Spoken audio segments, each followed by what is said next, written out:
নমস্কার বন্ধুরা, আজকে সরস্বতী পুজোর স্পেশাল মেনুটা এবার দেখিয়ে দিই। এই যে ফ্রাইড রাইস করেছি, ঝরঝরি ফ্রাইড রাইস, আর করেছি বেগুন ভাজা, আর বড়া করেছি, বেসনের বড়া,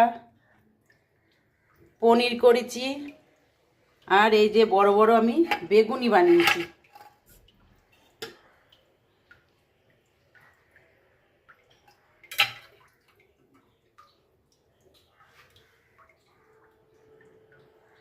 এই যে ফ্রাইড রাইস, বেগুনি,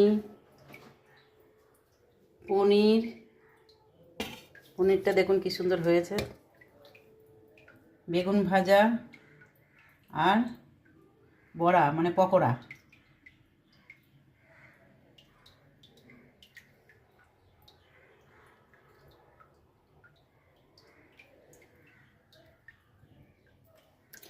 এটা আপনাদের কেমন লাগলো আপনারা জানাবেন, কমেন্ট করে জানাবেন।